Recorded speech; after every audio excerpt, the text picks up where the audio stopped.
വേദാതിരിയും വിജയിക്കട്ടെ. എൻ്റെ ആത്മവിവരണം ചാപ്റ്റർ 2 കടക്കാം.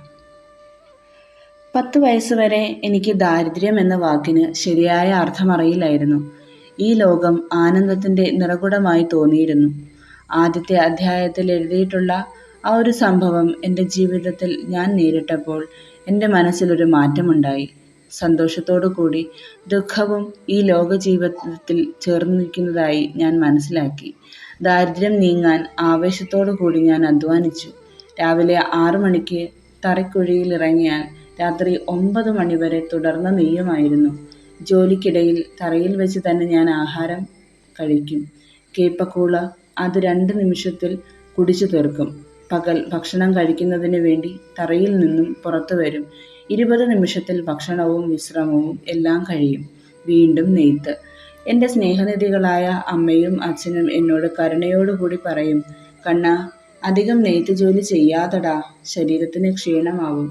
നിന്നെ പ്രസവിച്ച മഹിമ ഞങ്ങൾക്കല്ലേ അറിയൂ എന്ന് പറയും. അവർക്ക് ആവേശം പകരുന്ന രീതിയിലും സ്നേഹത്തോടും കൂടി ഞാൻ മറുപടി പറയും. തറി നെയ്ത്തിൽ എനിക്ക് വളരെയധികം ആഗ്രഹമുണ്ടായിരിക്കുന്നതിനെ ചൂണ്ടിക്കാട്ടി, ആ ആഗ്രഹം നമ്മുടെ കുടുംബത്തിന് നന്മയല്ലേ അമ്മേ നൽകുന്നത് എന്ന് ചോദിക്കും. ഞാൻ ഇങ്ങനെയുള്ള മറുപടികൾ നൽകുമ്പോൾ എൻ്റെ അമ്മ പല പ്രാവശ്യം ആനന്ദ അശ്രുക്കൾ പൊഴിക്കുമായിരുന്നു. തറയിലിരിക്കുമ്പോൾ ഭാവിയെക്കുറിച്ച് ഞാൻ ചിന്തിച്ചുകൊണ്ടേയിരിക്കും. എൻ്റെ ആദ്യ ഗുരു. ഈ പ്രായത്തിലാണ് എനിക്ക് ഒരു ഗുരുവിനെ ലഭിച്ചത്. എൻ്റെ പ്രായത്തിനനുസരിച്ച് അദ്ദേഹം ഭക്തിമാർഗത്തിലൂടെ എൻ്റെ മനസ്സിനെ ബലപ്പെടുത്തി. ചിലപ്പോൾ ശുദ്ധ അദ്വൈത തത്വം പറഞ്ഞാലും എനിക്കത് മനസ്സിലാക്കുവാൻ സാധിച്ചിരുന്നില്ല. അപ്പോൾ അദ്ദേഹത്തിന് വയസ്സ് 75. അദ്ദേഹത്തിൻ്റെ പേര് എ. ബാലകൃഷ്ണൻ. അദ്ദേഹത്തിൻ്റെ നല്ല പാഠങ്ങൾ എൻ്റെ ചിന്തയെ ഉണർത്തിവിട്ടു. അദ്ദേഹം പറഞ്ഞു തന്നതുപോലെ മര്യാദയോടും അച്ചടക്കത്തോടും കൂടി ഞാൻ പെരുമാറാൻ ശീലിച്ചു. ഭജനയിൽ വളരെയേറെ താല്പര്യം ഞാൻ പ്രകടിപ്പിച്ചിരുന്നു. എങ്കിലും അദ്ദേഹം നൽകിയ ഉപദേശങ്ങളുടെ അടിസ്ഥാനപരമായ സത്യം എന്താണെന്ന് മനസ്സിലാക്കുവാൻ ഞാൻ എപ്പോഴും ചിന്തിച്ചുകൊണ്ടേയിരിക്കും. 12 വയസ്സിനുള്ളിൽ എൻ്റെ മനസ്സ് ചില പ്രത്യേക ചോദ്യങ്ങൾ ചോദിക്കുവാൻ ആരംഭിച്ചു. അതായത്, സുഖം, ദുഃഖം എന്നീ അവസ്ഥകൾ എന്താണ്? ഇവയുടെ തുടക്കവും ഒടുക്കവും എവിടെയാണ്? ഞാൻ ആരാണ്? ജീവൻ എന്നാൽ എന്താണ്? ജീവൻ ശരീരത്തിൽ എപ്രകാരം നിലനിൽക്കുന്നു? രോഗവും വാർദ്ധക്യവും എന്തുകൊണ്ട് സംഭവിക്കുന്നു?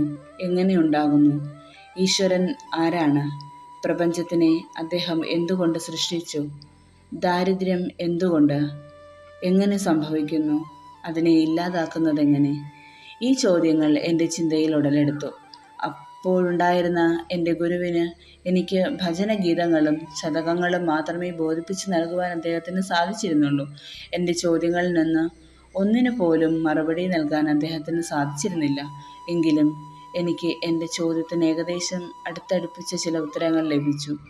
ആയത്, ഈശ്വരനെ അഭയം പ്രാപിച്ച് നമ്മുടെ ആവശ്യങ്ങളെ പൂർത്തി ചെയ്തു കൊള്ളണം. അതിൻമൂലം ഈശ്വരൻ നേരിട്ട് പ്രത്യക്ഷപ്പെട്ട് നമുക്ക് അദ്ദേഹത്തിൻ്റെ മഹത്വത്തെ അറിയിക്കും. നല്ല ലാഭം ലഭിക്കുന്ന തൊഴിലുകൾ തിരഞ്ഞെടുത്ത് ചെയ്യണം. അതുമൂലം ദാരിദ്ര്യം നീങ്ങും. തറ നെയ്ത്ത് മൂലം ദാരിദ്ര്യം കൂടുമെന്നല്ലാതെ നീങ്ങുകയില്ല. ഒരു ജ്ഞാനിയായ ഗുരുവിനെ തേടണം. അദ്ദേഹത്തിലൂടെ ജീവനെക്കുറിച്ചും അറിവിനെക്കുറിച്ചും ബോധ്യപ്പെടണം. ഇവയാണ് എൻ്റെ അന്തരാത്മാവ് എനിക്ക് നൽകിയ മറുപടി.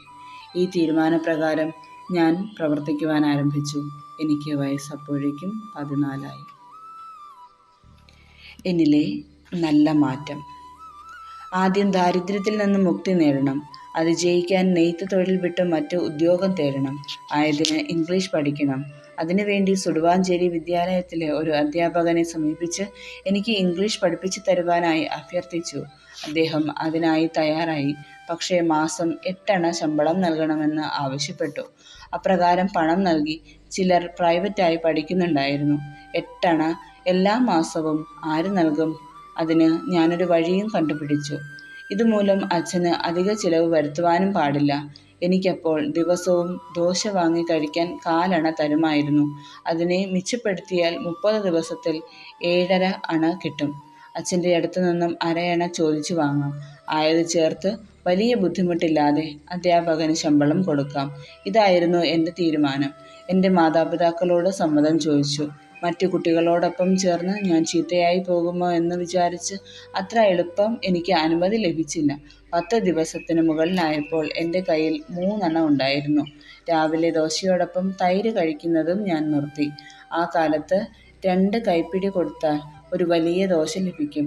അത് എൻ്റെ മാതാപിതാക്കൾക്ക് രാവിലെ ഭക്ഷണത്തിന് മതിയാകും. കുട്ടികൾക്ക് 1 കൈപ്പിടി ദോശ മതിയാകും. അതിനോട് ചേർന്ന് കട്ടിത്തൈര്, ഒരു കൊട്ടാങ്കച്ചി പാത്രം, അതായത് ചെറിയ ഒരു പാത്രം, അത് നിറയെ 1 കൈപ്പിടിക്ക് ദോശ ലഭിക്കും. ദോശയും തൈരും ചേർത്ത് കഴിക്കുന്നത് എനിക്ക് വളരെ ഇഷ്ടമുള്ളതായിരുന്നു. ഇംഗ്ലീഷ് പഠിച്ച് ജോലി നേടണം എന്നതിനു വേണ്ടി രാവിലെ തൈരും ദോശയും ഉപേക്ഷിക്കേണ്ടി വന്നു. രാവിലെ 7 മണിക്ക് തന്നെ രാവിലത്തെ ഭക്ഷണമായ കേപ്പക്കൂഴ് ഞാൻ കഴിക്കും. പഠിക്കുവാനായി അനുമതി ചോദിച്ചു, ലഭിച്ചില്ല. എങ്കിലും പഠിക്കുവാൻ ആവശ്യമായ പണം അന്നു മുതൽ ഞാൻ സ്വരൂപിച്ചു തുടങ്ങി. 3 സ്വരൂപിച്ച ശേഷം വീണ്ടും എൻ്റെ അമ്മയോട് കെഞ്ചി ചോദിച്ചു.